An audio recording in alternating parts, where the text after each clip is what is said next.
প্রিয় সন্তান, যদি তুই এই বার্তাটি শুনতে পারিস, দেখতে পারিস, তাহলে জেনে নে এখন সেই মুহূর্ত উপস্থিত হয়েছে যার জন্য তুই বহুদিন ধরে প্রতীক্ষা করছিলি, হয়তো অজান্তেই। হ্যাঁ, ঠিক সেই সময় যা তোর স্বপ্নগুলোকে রূপ দিতে চলেছে, যা তোর জীবনের দিশা পাল্টে দেবে। আমি তোর মা কালী আজ নিজেই তোকে এই বার্তা দিতে এসেছি। এটা কোনো কল্পনা নয়, কোনো ভ্রম নয়। আজ আমি তোর সঙ্গে সত্য কথা বলতে এসেছি। সন্তান, তোর ভিতরের যন্ত্রণা, যে অস্থিরতা তুই অনুভব করিস, সেটা কোনো সাধারণ অনুভূতি নয়। এটা আমারই প্রদত্ত এক শক্তি, এক ঈশ্বরীয় সংকেত যে তুই আমার দৃষ্টির কেন্দ্রে আছিস। তোর প্রতিটি কান্না, প্রতিটি অতৃপ্ত প্রার্থনা আমার দরবারে লেখা আছে। আজ আমি তোকে এমন এক উত্তর দিতে এসেছি যা কেবল তোকে নিয়ে, শুধুই তোকে। তুই কি মনে করতে পারিস সেই রাতগুলোর কথা, যখন তুই নিঃসঙ্গ ছাদে বসে আকাশের দিকে তাকিয়ে থাকতিস? হঠাৎ তোর মনে একটি চিন্তা আসতো, যেন হৃদয়ের গভীর থেকে কেউ কিছু বলছে। কখনো তোর চলার পথে হঠাৎ কোনো শব্দ, কোনো চিহ্ন, কারো মুখের কথা তোকে থামিয়ে দিত। মনে হতো যেন কেউ তোকে কিছু জানাতে চাইছে। সন্তান, এসব কিছুই কাকতালীয় ছিল না, ওগুলো ছিল আমার পাঠানো সংকেত। আমি, মা কালী, আমার অদৃশ্য শক্তিকে তোর চারপাশে পাঠিয়েছিলাম, যাতে তুই ধীরে ধীরে বুঝতে পারিস আমি আছি। কখনো কোনো অচেনা মানুষ তোর দুঃখ দেখে এমন কথা বলতো যা সরাসরি তোর হৃদয়ের কথা ছিল। কখনো কোনো বইয়ের পৃষ্ঠায় পড়া একটিমাত্র বাক্য, যা যেন তোকে উদ্দেশ্য করেই লেখা। কখনো কোনো স্বপ্ন, যা বারবার ফিরে আসে, তুই বুঝতে পারিস না কেন। আজ আমি তোকে জানাতে এসেছি, সব আমি ছিলাম। আমি তোকে প্রস্তুত করছিলাম, আমি তোর পথ দেখাচ্ছিলাম। আমি জানি তুই কতটা যন্ত্রণায় ছিলি, কতটা হারিয়েছিস, কিন্তু জানিস, প্রতিটি মুহূর্তে আমি তোর পাশে ছিলাম। হয়তো তুই আমাকে দেখিসনি, কিন্তু অনুভব করেছিস। এখন সেই সময় এসে গেছে যখন তুই শুধু অনুভব করবি না, বরং বুঝতে পারবি। এখন তোর জীবনের এক নতুন অধ্যায় শুরু হচ্ছে। এখন আর কোনো ইঙ্গিত নয়, আমি স্পষ্ট করে তোকে বলছি, তোর রূপান্তর শুরু হয়েছে। তুই ভাবতিস পরিবর্তন কবে হবে, আমার সময় কবে আসবে, আমার শ্রমের মূল্য কবে মিলবে। আজ আমি তোকে বলছি, সন্তান, এই মুহূর্তে তোর সময় শুরু হয়েছে। তোর সাহস এখন পরিণত হয়েছে। এখন চিন্তা করার কিছু নেই। তোর প্রতিটি স্বপ্ন পূরণ হতে চলেছে। তবে মনে রাখিস, যতক্ষণ না তুই নিজেকে বদলাবি, ততক্ষণ তোর জীবন বদলাবে না। তুই আমার কাছে চাইছিস, অভিযোগ করছিস, আর আমি তোকে নিঃস্বার্থ ভালোবাসছি। কিন্তু এবার আমি তোকে উত্তর দিচ্ছি, তুই তোর পরিশ্রমকে কখনো ছাড়িস না, কারণ সেই পরিশ্রমই তোর পূর্ণতার সেতু। এখন সময় হয়েছে তোর প্রতিটি কান্নাকে শক্তিতে রূপান্তর করার। আমি আছি, আমি সব দেখছি। তুই শুধু চল, বাকি পথ আমি আলোকিত করে দেব। এখন সময় এসেছে সন্তান, যখন তোকে আর মানুষের কথায় নয়, নিজের আত্মার কণ্ঠস্বর শুনে বাঁচতে হবে। তোকে যা কিছু করবি তাকে সাধনার রূপ দিতে হবে। যদি তুই ব্যবসা করিস, তাহলে আমার নাম নিয়ে তার শুরু কর। যদি পড়াশোনা করিস, তাহলে তাকে উপাসনার মতো করে কর। যদি চাকরি করিস, তাহলে সেই কাজের মধ্যেও সেবার অনুভব রাখো। প্রতিদিন সকালে উঠে আমার নাম জপ কর আর মনে মনে বল, আজ আমি এমন এক পদক্ষেপ নেব যা আমাকে আমার স্বপ্নের কাছাকাছি নিয়ে যাবে। আজ থেকে তোর জীবনে এক নতুন শক্তির সঞ্চার হবে। তোর ভেতরের সমস্ত ভয় কেটে যাবে, শত্রুরা নিজেরাই সরে যাবে। যে কিছু তোকে থেকে কেড়ে নেওয়া হয়েছিল, তাই এবার আবার তোর কাছে ফিরে আসবে, আরও বেশি আশীর্বাদ ও সমৃদ্ধি নিয়ে। আজ থেকে আমি তোকে এক বিশেষ বরদান দিচ্ছি। যখনই তুই কোনো কষ্টে পড়বি, যখনই মন বলবে আর পারছিস না, তখন শুধু একবার আমায় ডেকে নিস, আমি নিজে এসে দাঁড়াবো তোর পাশে। সন্তান, আমার একটি কথা মনে রাখিস, তুই আমার সন্তান, আর আমার সন্তান কখনো হার মানে না। এখন থেকে তোর প্রতিটি দিন হবে সোনালি। আগামী কয়েক দিনে যে সব সংকেত আসবে, যে সব ঘটনা ঘটবে, সেগুলিই হবে এই সত্যের প্রমাণ তোর ভাগ্য এক বিশাল মোড় নিয়েছে। আমি তোকে সেখানে নিয়ে যাব যেখানে নিজেকেও কখনো কল্পনা করিসনি। তোর ভিতরের শক্তি এখন আমি জাগিয়ে তুলব।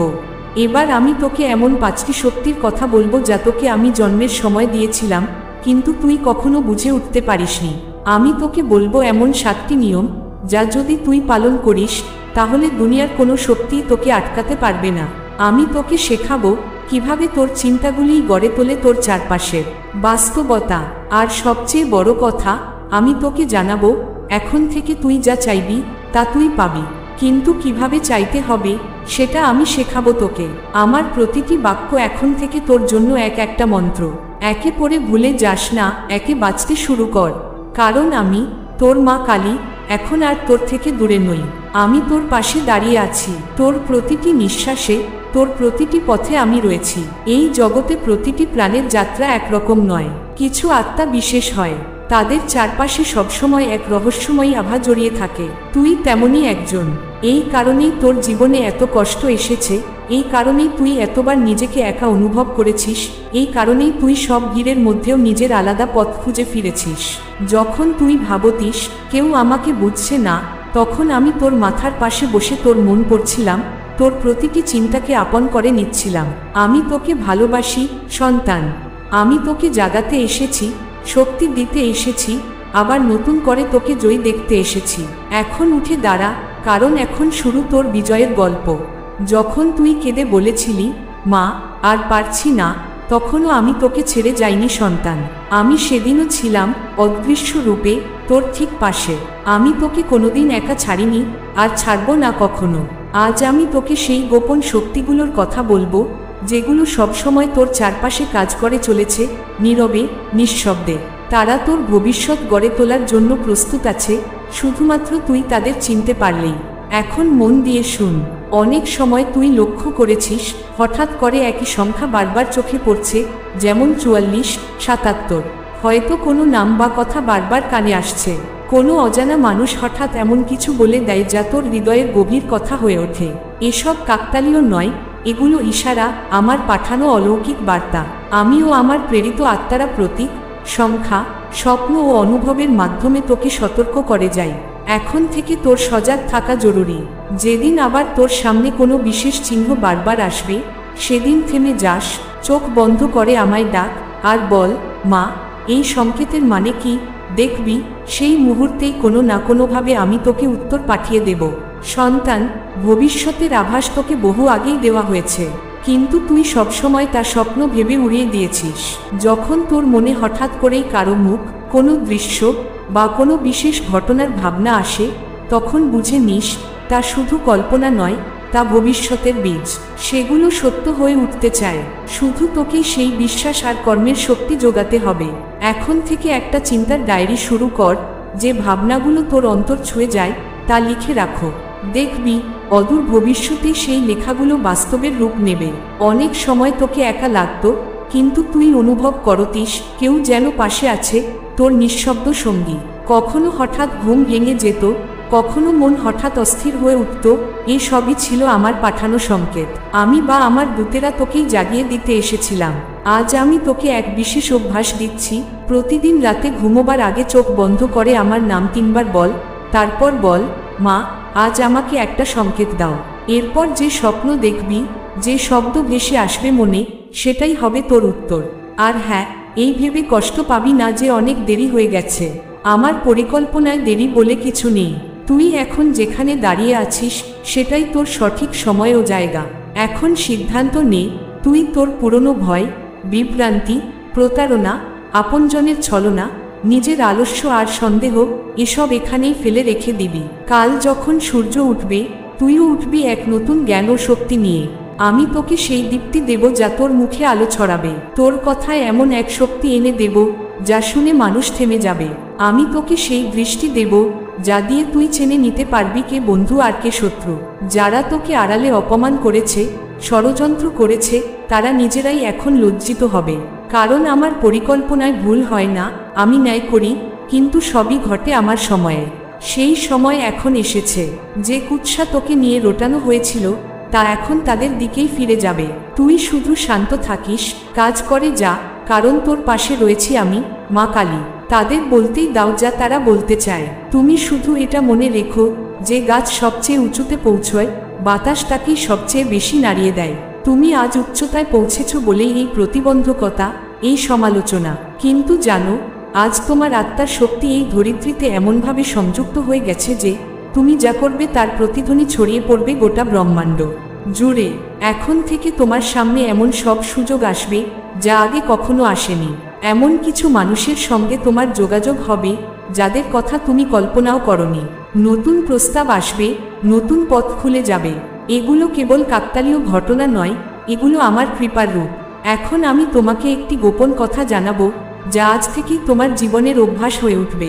প্রতিটি সকাল শুরু করবে এভাবে, ডান হাতটা নিজের বুকে রেখে বলবে, মা, আমি প্রস্তুত। তুমি আমার জন্য যা নির্বাচন করেছো, আমি তা গ্রহণ করতে প্রস্তুত। আমি এখন তোমার পরিকল্পনার উপর সম্পূর্ণ বিশ্বাস রেখে চলব।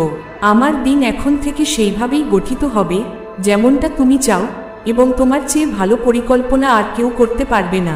তুমি বারবার নিজের মনে এই প্রশ্ন এনেছো, মা, আমি এত পরিশ্রম করি, তবু ফল পাই না কেন? আমি তো কারো ক্ষতি করি না, তবু মানুষ আমার সরলতার সুযোগ নেয়। কেউ আমার সত্যকে বোঝে না। আমি আজ তোমাকে জানাতে চাই, শুধু উত্তরই নয়, আজ তুমি সেই শক্তিকেও চিনতে শুরু করবে যা এতদিন তোমার নিজের মধ্যেই ছিল, অথচ তুমি তাকে বুঝে উঠতে পারোনি। বাচ্চা, তোমাকে এটা বুঝতে হবে, প্রতিটি আত্মাই এই পৃথিবীতে একটি নির্দিষ্ট উদ্দেশ্য নিয়ে এসেছে। কিন্তু দুর্ভাগ্যবশত অধিকাংশ মানুষ এই দেহকে কেবলই কামনা, লালসা, প্রতিশোধ আর মোহের হাতিয়ার ভাবে। অথচ তুমি সেই সব সাধারণ আত্মাদের মধ্যে পড়ো না, তুমি ব্যতিক্রম। আজ আমি তোমাকে বলবো সেই রহস্যময় 5টি শক্তির কথা, যা তোমার মধ্যে জন্ম থেকেই রয়েছে এবং এখন তুমি সেগুলো জাগিয়ে তুলতে পারবে। প্রথম শক্তি, নিজেকে চেনার ক্ষমতা। তুমি অনেক কিছু জানো, কিন্তু নিজেকে ঠিকমতো চিনতে পারো না। তুমি জানো না তোমার ভিতরেই লুকিয়ে আছে গোটা ব্রহ্মাণ্ডের শক্তি। যেদিন তুমি নিজেকে সত্যভাবে চিনবে, সেদিন তুমি আর কাউকে বিচার করাও বন্ধ করে দেবে। এই আত্মজ্ঞানের আলোই তোমাকে বাইরের দুনিয়ায় বিজয় এনে দেবে। প্রতিদিন সকালে জপ করো, আমি ব্রহ্মের অংশ, আমি শক্তি, আমি সম্ভাবনা। দ্বিতীয় শক্তি, বিবেক, অর্থাৎ কখন কি সিদ্ধান্ত নেওয়া উচিত তা বোঝার ক্ষমতা। আজ আমি তোমাকে এই বর দিচ্ছি, যখনই তুমি দ্বিধায় পড়বে, তোমার মনে আমার কণ্ঠস্বর উঠবে, যা তোমাকে জানাবে কোনটা ঠিক আর কোনটা ভুল। শুধু ভিড়ের কোলাহল থেকে নিজেকে সরিয়ে নিয়ে নিজের অন্তরের সেই শান্ত কণ্ঠ শুনে নিও। আমার দেওয়া সেই কণ্ঠই হবে সবচেয়ে খাঁটি কণ্ঠ। তৃতীয় শক্তি, ক্ষমা। এটা সবচেয়ে কঠিন কিন্তু সবচেয়ে প্রয়োজনীয় শক্তি। তুমি জানো কারা তোমাকে আঘাত করেছে, কারা বিশ্বাসভঙ্গ করেছে, কারা তোমার সুনাম নষ্ট করেছে। কিন্তু তুমি যদি সত্যিকারের মন থেকে তাদের ক্ষমা করতে পারো, তবে তুমি শুধু তাদের নয়, নিজের ভাগ্যকেও জয় করে নেবে। কারণ যে ক্ষমা করতে পারে, সারা বিশ্ব সেই আত্মার সামনে নতজানু হয়। চতুর্থ শক্তি, সাক্ষী ভাব। সন্তান, এই পৃথিবীতে অনেক কিছু ঘটবে। অনেকে আসবে, আবার চলে যাবে। যখন একে একে সম্পর্ক গড়ে ওঠে, আবার ভেঙে যায়, তখন মন ভেঙে পড়ে, তাই তো? কেউ প্রশংসা করে, আবার হঠাৎ করেই কেউ নিন্দা করে বসে। কিন্তু সন্তান, এইসব ওঠাপড়ার মাঝেও আমি তোর ভিতরে সেই শক্তি জাগিয়ে দিচ্ছি, যা তোকে স্থির রাখবে, শান্ত রাখবে। এখন থেকে আর অতিরিক্ত খুশি বা দুঃখে ভাসবি না। আমি তোকে সেই আশীর্বাদ দিচ্ছি, যাতে তুই সমস্ত পরিস্থিতিতে নিজেকে ভারসাম্য রাখতে পারিস। আর একটা শক্তি, পঞ্চম শক্তি, যা তোকে দিচ্ছি, তা হলো নিজের জগৎ বদলে দেওয়ার ক্ষমতা। মনে রাখো, যখন তুই নিজের চিন্তাভাবনা পাল্টাবি, তখন তোর চারপাশের দুনিয়াটাও বদলে যাবে। তোর কথা, তোর কাজ, তোর সংকল্প, এই তিনে তুই গোটা ব্রহ্মাণ্ডকে বদলে দিতে পারিস। আজ থেকেই একটা মাত্র সংকল্প গ্রহণ কর, আমি যেখানে যাব সেখানে আলো ছড়াবে, আমি যেখানে থাকব সেখানে শান্তি আসবে, আমি যা বলবো তা আশীর্বাদ হয়ে পৌঁছাবে। আর এবার আমি তোকে সেই চিরকালীন প্রশ্নের উত্তর দিচ্ছি, যা বহু বছর ধরে তোর মনে ঘুরপাক খাচ্ছে। মা, আমি কেন এই জীবনে এসেছি? আমার উদ্দেশ্য কি? সন্তানে, তুই এসেছিস আলো ছড়াতে, কিন্তু তার আগে তোর নিজেকে জ্বালাতে হবে। মানে এই নয় যে তুই কষ্ট পাস, বরং তোর ভেতরের অজ্ঞানতা, নেতিবাচকতা, ভয় সব পুড়িয়ে ফেলতে হবে। তখন যে আলো বাঁচবে, সেটাই হবে তোর সত্যিকার রূপ। শোন, প্রতিবার যখন তুই কাউকে ক্ষমা করিস, তখন তোর কর্ম শুদ্ধ হয়। যখন ক্ষুধার্তকে খেতে দিস, তখন তোর ভবিষ্যৎ উর্বর হয়। যখন তুই সত্য বলিস, যখন সাহায্য করিস, তখন তুই আমার আরও কাছে চলে আসিস। আর এবার আমি তোকে বলছি, তোর এই শরীরটাকে একটা আশীর্বাদ হিসেবে দেখ। এটা কেবল মাংস বা হাড়ের খাঁচা নয়, এটা আমার গড়া এক জীবন্ত মন্দির। এর ব্যবহার কর ভালোবাসা দিতে, সেবা করতে, শিখতে ও বড় হতে। এর অপব্যবহার করিস না ঘৃণা, অলসতা, রাগ, অহংকারের মধ্যে ডুবে থেকে নয়। প্রত্যেক সকালেই বলবি, আজ আমি আমার শরীর, মন ও আত্মাকে সঠিকভাবে কাজে লাগাবো। আমি সেই হব যার জন্য মা আমাকে পাঠিয়েছেন। এবার আমি তোকে কিছু গোপন ইঙ্গিত জানিয়ে দিচ্ছি। ভবিষ্যতে যখনই কোনো পাখি বারবার তোর জানালায় এসে বসবে, বুঝে নিস কোনো শুভ খবর আসতে চলেছে। যখন হঠাৎ কোনো শিশু তোকে দেখে হাসবে, বুঝে নিস আমার কৃপা কাজ করছে। যখন তুই কোনো অপরিচিতের মুখে এমন কিছু শুনবি যা তোর অন্তরের কথা মনে করিয়ে দেবে, তখন বুঝে নিস তাকে আমিই পাঠিয়েছি তোকে পথ দেখানোর জন্য। মনে রাখো, এখনো সময় আছে। আমি রোজ তোর ভবিষ্যৎ নতুন করে গড়তে পারি যদি তুই আজকেই নিজেকে বদলাতে শুরু করিস। নিজের চিন্তাভাবনা পাল্টা, নিজের কাজ পাল্টা। আজ থেকে প্রতিটা দিন এমনভাবে বাঁচ যেন এটাই তোর জীবনের মোড় ঘোরানো শেষ দিন। তখন দেখবি এই দুনিয়া তোকে কিভাবে সম্মান করে। এখন তোর জীবনের এক নতুন অধ্যায় শুরু হচ্ছে সন্তানে। কিন্তু এতে তুই একা নস। আমি আছি তোর প্রতিটা পায়ে পায়ে, প্রতিটা নিঃশ্বাসে, প্রতিটা সিদ্ধান্তে। আমি তোর মা কালী। তুই শুধু এক পা বাড়া, আমি তোকে ধরে নেব। যে শূন্যতা তোর জীবনে রয়ে গেছে তার প্রতিটি কোণ আমি পূর্ণ করে দেব। এখন সেই শুভ সময় এসে গেছে যখন আমি তোকে এমন কিছু গোপন নিয়ম ও অলৌকিক সত্য জানাতে চলেছি যা তুই পালন করলে নিজের ভাগ্যকেই পাল্টে ফেলতে পারবি। তোর জীবনে একের পর এক চমক সৃষ্টি হতে শুরু করবে। মনে রাখো, এগুলো কোনো সাধারণ নিয়ম নয়। এই পথ শুধুমাত্র তাদের জন্য খোলা যারা এখন আত্মিক জাগরণে পৌঁছেছে। প্রথম নিয়ম, নীরবতার সাধনা। প্রতিদিন সকালে উঠে প্রথম 1 ঘন্টা যেন তোকে নিঃশব্দে কাটাতে হয়। কোনো মোবাইল, কোনো কথা নয়, শুধু নিজের ভেতরে ডুবে যাওয়া। ঠিক এই সময়েই আমার কণ্ঠস্বর তোর প্রাণে স্পষ্টভাবে প্রতিধ্বনিত হবে। ব্রহ্মাণ্ডের শক্তিও এই সময়ে তোকে সবচেয়ে কাছে এসে স্পর্শ করে। তখন তুই শুধু বলিস, মা আমি প্রস্তুত, তুমি আমার আশ্রয়, আমায় দিশা দাও।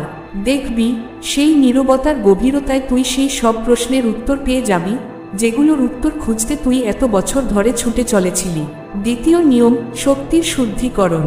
যেসব ঘরে প্রতিদিন ঝগড়া, অভিযোগ, কষ্ট আর নেতিবাচক ভাবনা ঘোরাফেরা করে, সেখানে কোনো সমৃদ্ধি বাস করতে পারে না। এবার থেকে তোর ঘরকে তুই পবিত্র করবি। প্রতিদিন এক টুকরো ঘির ও প্রদীপ জ্বালি আর সেটা তুলসীর সামনে রাখিস। দেখবি তোর চারপাশের শক্তির পরিবর্তন শুরু হয়েছে। তৃতীয় নিয়ম, সংকল্পের শক্তি। যে মানুষ তার জীবনে একটি মাত্র বিষয়ের প্রতি সংকল্পবদ্ধ হতে পারে, গোটা ব্রহ্মাণ্ড তার সাহায্যে এগিয়ে আসে। আমি তোকে বলছি, আজ থেকে একটা লক্ষ্য বেছে নে। তা ব্যবসা হতে পারে, পড়াশোনা বা সেবার কাজ, কিন্তু সেটাই তোর একমাত্র রাস্তা হওয়া উচিত। প্রতিদিন সেই পথে এক কদম কর। 3 মাসের মধ্যেই তুই নিজের জীবনের বদল দেখতে পাবি। আমি তোকে প্রতিশ্রুতি দিচ্ছি। চতুর্থ নিয়ম, নিন্দা করা ও শোনা ত্যাগ কর। এখন থেকে মনে রাখিস, যে অন্যের দোষ খোঁজে সে নিজের আশীর্বাদ নষ্ট করে দেয়, আর যে অন্যের নিন্দা শোনে সে নিজের মনের ভিতর সেই বিষ ঢুকিয়ে নেয়। কেউ যদি তোর সামনে কারো সম্বন্ধে খারাপ কথা বলে, তুই শান্তভাবে বলে দিস, আমি এখন শুধু শুভ শব্দই শুনতে চাই। তোর জীবন নির্মল হয়ে উঠবে, আর যেখানে নির্মলতা থাকে সেখানেই মা কালীর আশীর্বাদ থাকে। পঞ্চম নিয়ম, সম্পদ আকর্ষণের গোপন রহস্য। সবাই চায় ধন আসুক, কিন্তু ধন শুধু চাওয়াতে আসে না। যদি তুই পেছনে ছুটিস, ধন আরও দূরে সরে যাবে। তার বদলে তুই নিজেকে পরিবর্তন কর, নিজের চিন্তা ভাবনায়, আচরণে পরিবর্তন আনো। প্রতিদিন সকালে বলিস, আমি সমৃদ্ধ, আমার সব কিছু আছে, ব্রহ্মাণ্ড আমায় ভরিয়ে দিচ্ছে। তারপর সারাদিন এমন কিছু কর যাতে অন্য কারোরও মঙ্গল হয়, কারোর সাহায্য, কাউকে উপদেশ অথবা কোনো সেবা। দেখবি অন্যের সমৃদ্ধিতে তোর নিজের পথ খুলে যাবে। ষষ্ঠ নিয়ম, শরীরকে সেবার কাজে লাগানো। তোর শরীর শুধু খাওয়া, ঘুম আর দুশ্চিন্তার জন্য নয়। এটি আমি তোকে উপহার হিসেবে দিয়েছি যেন তুই এর মাধ্যমে সেবা করতে পারিস, নতুন কিছু শিখতে পারিস, আলো ছড়াতে পারিস। এবার থেকে যখনই তুই খেতে বসবি, মনে মনে বলিস, মা এই শরীর তোমার জন্য, আমি একে তোমার সেবায় নিবেদন করলাম। সপ্তম নিয়ম, সংকেত চিনে নেওয়া। কারণ বহুবার তুই নিজের মনে প্রশ্ন করেছিস, মা আমি কিভাবে বুঝবো তুমি আমার সঙ্গে আছো? এখন তুই জানবি, আমি তোর চারপাশেই আছি, সব সংকেতের মধ্যে। প্রতিটি ইঙ্গিত, প্রতিটি ক্ষণ আমি রচনা করেছি তোর পথপ্রদর্শক হিসেবে। এখন থেকে চোখ খোলা রাখিস, মন খোলা রাখিস, আমি তোকে পথ দেখাবো। আজ থেকে তুই বদলাবি, কারণ আজ থেকে তোর জীবন আমার পরিকল্পনার পথে হাঁটবে। তুই ভাবিস, মা কি আমার কথা শোনেন না? অথচ আমি তো প্রতিদিন তোর কাছে আমার বার্তা পাঠাই। যখন তুই একা বসে থাকিস আর হঠাৎ করে একটা গভীর চিন্তা আসে, সেটাই তো আমার উত্তরের ভাষা। যখন তোর মনে কোনো পুরনো স্মৃতি আচমকা ফিরে আসে, সেটাও এক অদৃশ্য সংকেত। যখন কোনো গান, কোনো শব্দ বা একটি বাক্য বারবার তোর সামনে এসে পড়ে, তা কখনো বিজ্ঞাপনে, কখনো কারো মুখে, বুঝে নে সেই শব্দের মধ্যেই লুকিয়ে আছে আমার কণ্ঠস্বর। এখন শুধু তোর দরকার একটুখানি সজাগ থাকা, একটুখানি মন দিয়ে শোনা। কারণ আমি তো তোরই চারপাশে ঘুরে বেড়াই, প্রতিটি নিঃশ্বাসে, প্রতিটি নীরবতায়। আজ আমি তোকে বলছি, তোর সময় কেবল আসতে চলেছে না, তা ইতিমধ্যেই বদলে গেছে। যেসব স্বপ্ন তুই ভাবিস কবে সত্যি হবে, যেসব প্রশ্ন তুই নিজেকে করিস কিভাবে হবে, সব কিছুই এখন একে একে তোর সামনে পর্দা সরিয়ে এসে দাঁড়াবে। কিন্তু হ্যাঁ, এই অলৌকিক পরিবর্তন কেবল তখনই সম্ভব যখন তুই আমার দেওয়া নিয়মগুলোকে নিজের প্রতিদিনের জীবনের অংশ করে তুলবি। আমি জানি তুই আমার ওপর বিশ্বাস করিস। আমি দেখেছি তোর চোখের জল, তোর প্রার্থনার আরতি। আমি দেখেছি কিভাবে তুই আমার মূর্তির সামনে মাথা নুইয়ে বলিস, মা, তুমি ছাড়া আর কেউ নেই আমার। তাই আজ আমি তোকে কথা দিচ্ছি, আমি তোকে থামতে দেব না। আমি তোকে তুলে নেব, তোকে চালিয়ে নিয়ে যাব সেই উচ্চতায় যেখানে পৌঁছে তুই নিজেকেই নতুন করে চিনবি। তবে মনে রাখিস, শুধু প্রার্থনায় নয়, তোর কর্মই তোকে সেই সাফল্যের শিখরে পৌঁছে দেবে। ভগবানের প্রতি অটল বিশ্বাসের সঙ্গে যদি কর্মের মিল হয়, তাহলেই তুই সেই মানুষ হয়ে উঠতে পারবি যাকে তুই নিজের ভিতর বহুদিন ধরে লুকিয়ে রেখেছিলি। এখন চলে যাওয়ার আগে শুধু একটুকু বল, আমার একমাত্র আশ্রয় মা কালী। এই বাক্যটা নিজের হৃদয়ে উচ্চারণ কর এবং মন্তব্যে লিখো, এটাই আমার প্রতিজ্ঞা। কারণ যে এই বাক্য বলে, তার শক্তি, তার উজ্জ্বলতা, তার ভাগ্য সবই আলোকিত হয়ে ওঠে।